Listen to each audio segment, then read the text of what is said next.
There was a time, about 5 years ago, when my mom told us about the doorbells. They were at night, between 2 and 3 o'clock. Insistent, demanding. Mom said she was surprised every time that no one but her could hear them. She'd get up, go out into the hallway and ask who was there. And every time the answer was silence. We didn't have a peephole at the time. It had been installed during the renovation 2 years ago, so she listened carefully, thinking she could hear footsteps or rustling outside the door. But it was useless. Again the bell rang, and again there was no answer. And each time her mother did not dare to open the door and went to bed. In the morning, before she left for work, she told my father and me that someone had come again during the night, ringing the doorbell insistently and not answering. My father, a skeptic and humorist by nature, said that it was conscience or the ghost of a Paris had come to my mother. Mom herself did not dare to joke about it. I, like my father, did not hear these strange calls and thought that my mother saw them in a dream. But it continued to happen every week with enviable regularity. Eventually, Mom just stopped getting up and the night calls stopped. But, as it turned out, only temporarily. Since last year, I started suffering from insomnia. I can lie in the dark for hours, staring at the ceiling and listening to the clock ticking in my ear. On nights like this, time stretches slowly. Only when it starts to get lighter outside the windows does the long-awaited sleep come. Usually muffled and colorless. I did not try to take sleeping pills, but at night I drank herbal chamomile tea with mint or linden, but it was of little use. And the night, a time of rest and sleep, turned into a time of agonizing wakefulness for me.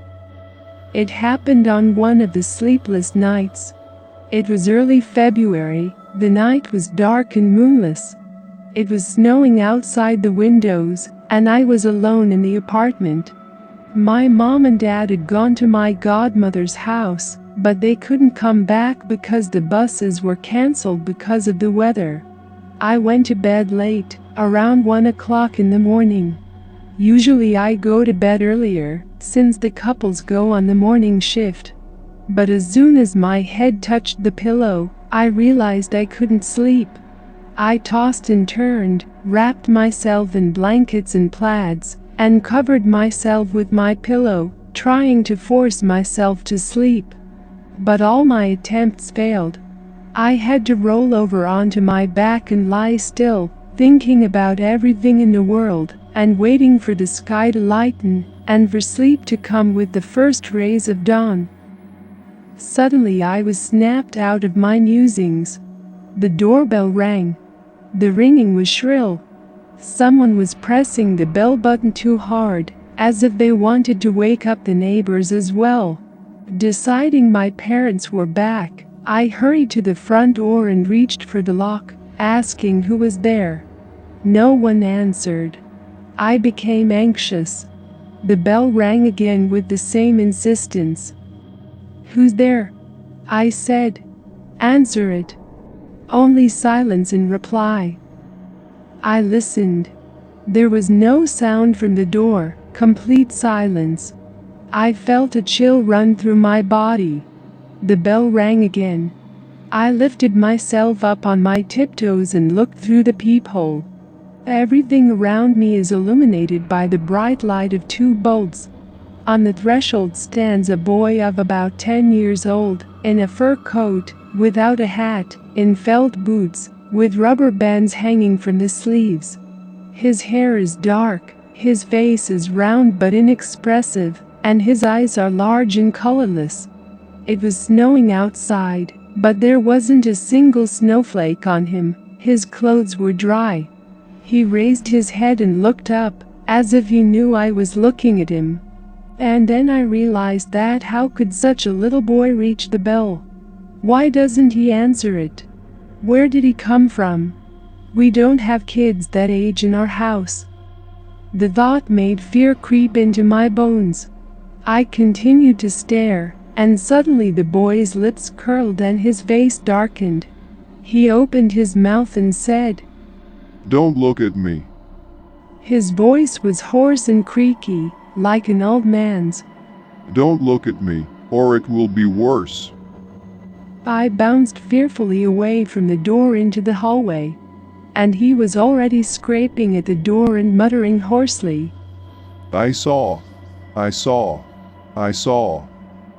and I, paralyzed with fear, stand there not knowing what to do. And he scratches and wheezes. Oh, my God! I scream in terror. Protect me from evil.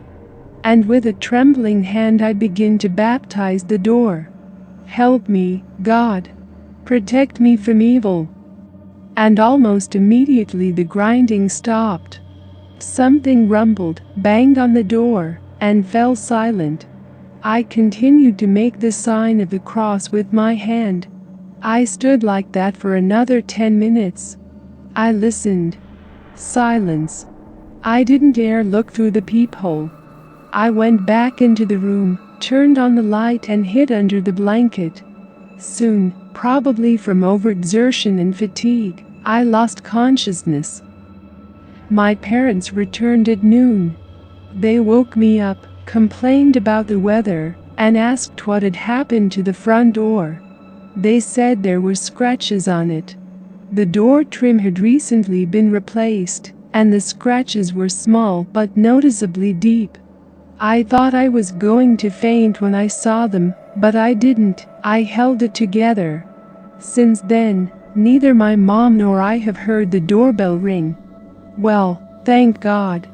Someone or something has clearly resigned themselves to not being opened, or is afraid of being seen, or is knocking on another door, and God forbid someone opens.